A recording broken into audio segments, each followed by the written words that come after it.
Yung hapon mga madam, so karong hapon as usual, namisbis na po siguro sa iyang garden.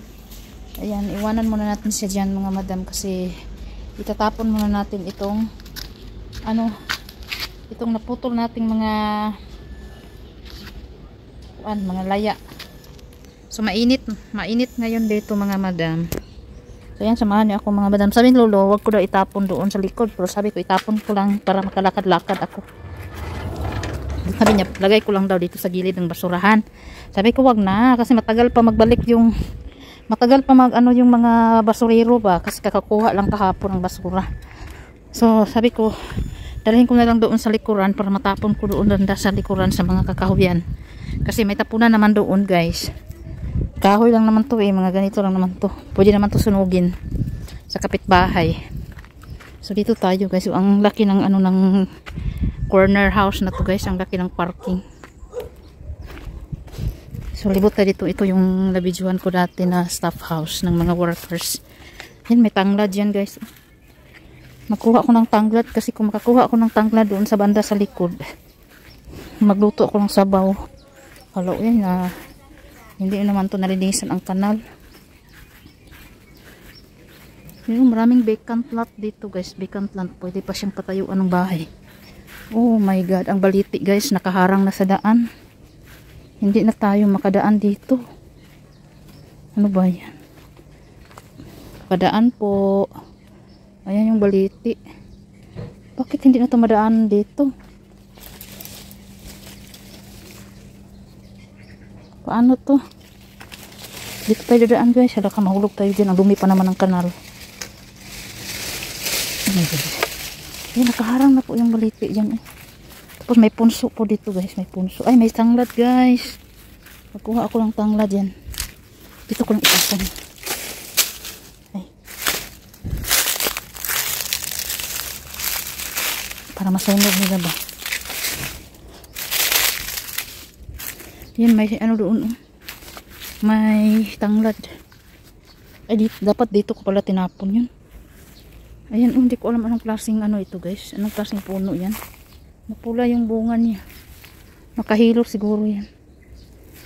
Dito sa likod, mayroong mga tanglad. Ayan, dahil ko muna kayo sa manggahan ni Lolo guys. Oh, may kamuting kahoy dito guys. Oh. Hindi ko alam kung may laman ba. Ang tigas kasi ng lupa ngayon. Hindi yun siya Ay, makuha lang ako ng tanglad mamaya guys. Ay, may tao dito sa likod. Ay, nasunog na yun dito. Yan, ang niyog. Ayan yung manggahan ni Lolo. Nakasirado ang gate. So, balik tayo doon sa dito sa dinadaanan ng workers ito ng guys, kapitbahay. Yan, dito na pala dapat tinapon ko yung pagkuha lang ako ng tanglad. Ayan, may mga niyog dito yan, mga niyog yan, kaso lang wala tayong pambukas, wala tayong yan yung tanglad guys. Tumubo lang ito dito pagkuha ko ng isa. Nabunot ko na lahat. Okay lang yan. Ito yung dinisan ko lang dito muna bago ko dalhin sa bahay guys. Yan, dadaan na naman tayo dito. Ang dumi talaga ng kanal, sobra. Ayan. Dinisan ko to bago mabalik doon sa loob ng bahay.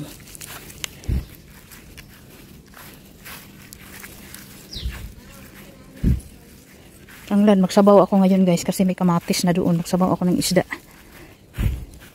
Pag namimiss ko ng sabaw kahit mainit masyado yung panahon. Kasi hindi ako nagsabaw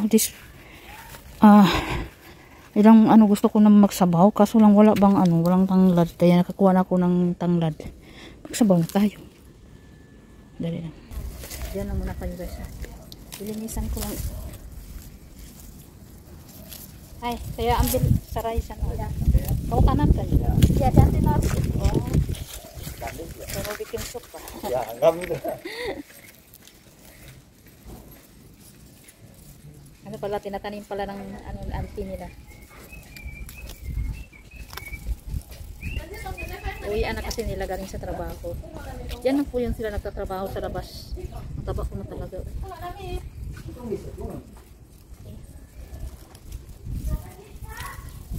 Hindi ako paalam kasi ito lang sa harap ba.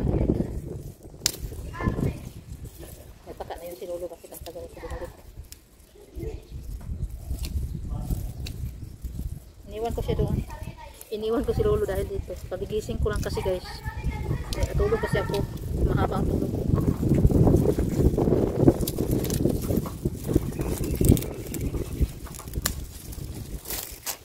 Yan, balik na tayo guys. Grabe yung mukha ko ba ulo. Taba-taba ko na ngayon guys. Tulog ako kanina eh. Bago kami lumabas ni Lolo. Para magdidilig. Yan, mayroon na tayong saray. Saray po ang tawag nito sa Malayo saray. Tapos sa Bisaya, tanglad. Sa English, lemongrass. Yan, di ba? Ay, hindi ko alam ano sa Tagalog. Ano pa ito sa Tagalog ah? So, dito na dito. Yan. Yan si Lolo.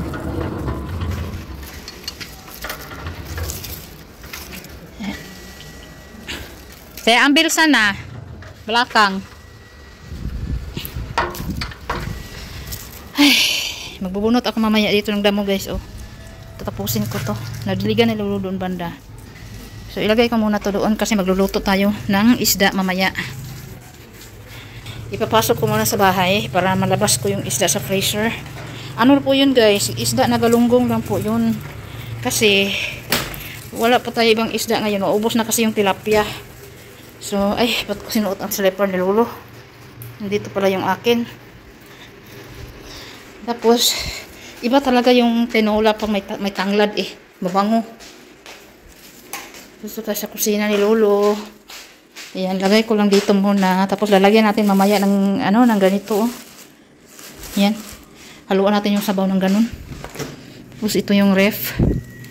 So, ito yung isda. Binili ni Madam. Ang dami. Ang dami nito. So, ilabas ko muna para lumambot. Ayan. Dito ko lang ilagay. Kasi hindi ko naman yun lulutuin lahat. Magkuha lang ako ng mga 4 na piraso dyan. 4 na piraso. Tapos linisan ko. Pagkatapos, yun na yung lutuin ko. Yung basurahan. Diyan lang muna yan. Wala pa namang tubig. Ilagyan ko ng tubig dito. Kasi mainit ang tubig. Warm. Para mabilis siya maglambot. Nakapag-steam na din ako ng aking rice. Ayan. Isang mangkok or isang bowl. Hindi kasi ako nagla-lunch ngayon. Kaya gutom ako guys. Kailangan kong kumain mamaya. Tapos kaninang breakfast, mihon lang yung kinakain ko. So yes. Sira na tong ref ko. Hindi na magkuklose. Ang daming naman ng ref ni Madam. Maliit lang kasi yung ref nila. Kasi ano yun sila guys. Parang kuripot yung style nila ba. Pag hindi nasisira yung isang bagay, hindi nila pinapalitan. Tapos nabili na rin ako ng bitchin guys. Sobrang tagal ko na dito sa Malaysia guys. Actually, hindi po kami gumagamit ng bitchin sa bahay. Pero ako, dahil wala po tayong Knorr cubes, no? So, wala po tayong Knorr cubes. Bumili ako ng bitchin. Tapos ito yung aking mga rice dito na binibili ni Madam, brown rice.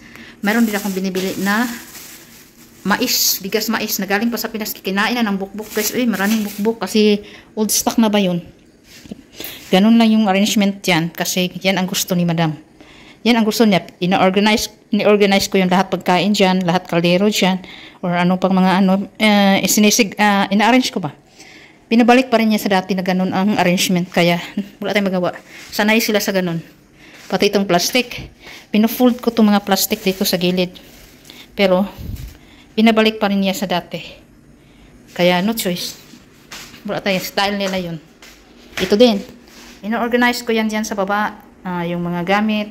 At saka yung mga panglinis, iniiba ko, ina-arrange ko talaga. Kalat na naman, kaya hindi ko na ginagalaw. So, balik tayo sa labas. Balik tayo sa labas, guys, kasi mamaya maligo na ako, pagkatapos ni Lolo maligo. So, dito tayo sa labas. Wala pa naman akong bra ngayon. So, mamaya, mag-ibot tayo ng sagbot. Mag-ibot at sagbot, guys, para may exercise din ako, guys. May exercise tayo. So, si Lolo hindi pa tapos yan sa labas. Ayan. So, I'm so happy na nakakuha ako ng tanglad sa likod. Ay, nako. Maliit na bagay. Napakabilis ng happiness ko, napakaliit ng kaligayahan ko, guys. As usual, guys, ganito yung routine natin dito sa work. So namimiss ko na sobra yung anak ko, namimiss ko na yung asawa ko, yung pang-aasar ng asawa ko, namimiss ko na. Kahit everyday kaming nagtatawagan, everyday kami nagbi-video call, everyday ko sila nakikita sa CCTV, pero iba pa rin yung personal. Nakasama mo sila eh. Iba pa rin yung nandun yung yakap nila, nandun yung care ni Mister, na sabi mo masakit yung liig mo, minamasahe ka niya, kahit busy siya. Iba pa rin yung may nagki-care sa iyo kaysa nag-iisa ka. So, mahirap. Pero wala tayong magagawa. Kailangan nating magtiis. Kailangan nating magsakripisyo para sa pamilya.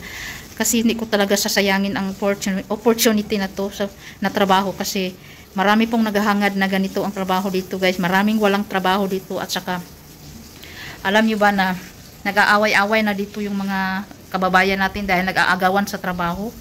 Grabe talaga. So, may nagtatanong pala sa akin kung magkano yung sahod ng caregiver dito sa Kuta Kinabalu. Ayan po yung question. Ilagay ko po dito yung tanong.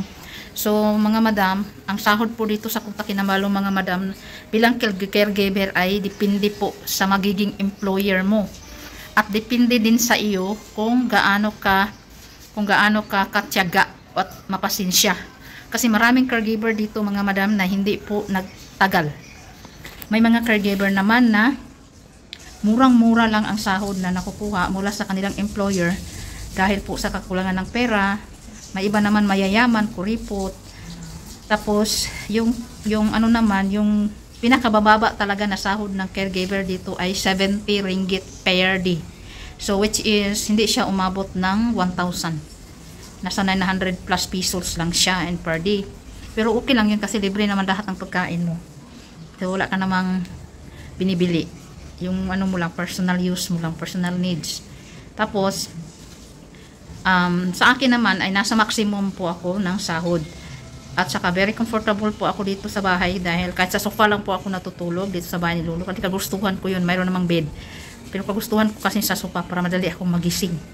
Lalo na pag madaling araw, magpapalit na ng diaper ni Lolo. Kasi bilang caregiver po, hindi po talaga pareho lahat. Depende po, maswerte na lang po kayo pag maka-employer po kayo ng hindi kuripot, mabait, understanding, at saka kagaya ng work ko ngayon na sobrang gaan ang aking trabaho. Si Lolo lang talaga, tapos kunting linis-linis lang sa bahay kasi hindi na po sila nagkuha ng helper. Dati may helper po sila dito na Indonesian, pero pinapaalis na nila kasi wala naman masyadong trabaho. At sa pagluluto naman dito, si Madam naman talaga, pero ako nagluluto ako para sa aking sarili. Si Madam yung nagluluto para sa kanila. Depende lang po talaga yung sahod ninyo. Pinaka-minimum, pero actually mga swapang din kasi yung mga kapwa natin, mga Pilipino dito, lalo na yung tumutulong kunwari pero binibenta ang pasyente. So mahirap din pag ganung klaseng tao, nakakarma din kayo. Pero ako kasi, guys, hindi po ako pumapatol sa mga ganon-ganon. Ako nagpe-pray ako na kagaya nitong employer ko, almost 1.5 year na ako dito, pero consistent po yun. Never po ako naglipat-lipat. Dito lang po ako. Nag-start po ako dito sa minimum hanggang maximum. Pero yung minimum ko dati ay 90 ringgit pa yon. Yung stay out ako 4 hours lang yung duty ko. Malaki-laki na din yung 90 ringgit. Nasa 1,000. 1,000 na yun per day. Pero wala. Pero pinataasan naman ni Madam. Kaya depende din. Kaya tungtuwa ako kasi umabot na po tayo sa maximum na sahod. So swerte-swerte lang talaga. So pag tutuusin, guys, mas malaki pa yung sahod ko dito kaysa sahod ni Madam sa opisina. Yung nagtatrabaho siya ng work in the office. Kagaya na lang ng admin ng asawa ko sa office niya. Yung asawa ko, mayroon siyang company na maliit lang na company, yung cargo services. Mayroon po siyang staff doon na admin, pero ang sahod po ay 2,500 ringgit lang po. Tapos yung sa akin po ay kalahati po doon. So kumbaga, mas malaki yung sahod ng caregiver kung sa maximum dito. So dito po sa Malaysia talaga, depende po. Minsan, kikita ka ng 60,000 pesos a month. 60,000 peso a month, depende sa employer mo. May iba namang employer na bibigyan ka ng sahod tapos sa'yo ang pagkain, lalo na pag sa ospital ka. Pero sa pag sa ospital naman, guys, depende talaga din sa employer. May mga na-assign sa ospital, may nagtatrabaho sa ospital as a caregiver na murang-mura lang din ang sahod dahil diyan lang po ang kaya ng employer. Tapos yung adjustment mo ang hirap. Tapos yung pagkain mo, ikaw na ang magbibili. So magkano na lang natira sa sahod mo, pero wala tayong magagawa. Kung ganun lang din ang kaya ng employer, aalagaan pa rin natin yung ating mga alaga. So masasabi ko talaga na I'm so lucky to have my employer now kasi sila lang po yung nakita ko na talagang napakagaan ng trabaho ko. Nakita nyo naman yung aking pasyente, nakita nyo naman, ayan, nagdidilig pa nga, nagdidilig pa dyan, napaka-healthy pa niya. Pero yes, kahit makita natin healthy ang tao, hindi pa naman natin malalaman kasi si God lang pong may alam sa lahat. Kaya yan lang po ang ma-share. Dapat pag mayroon tayong, pag nandito na po tayo talaga sa Malaysia, ay tiis-tiis lang po talaga at magpakabait ka, alagaan mo yung trabaho mo kasi hindi po palaging dumadating ang totoong hindi po palaging magkaroon ng good opportunity po talaga. Marami nga dito mga nurse, mga professional, trabaho nila caregiver, ang iba naman helper, karamihan helper din marami.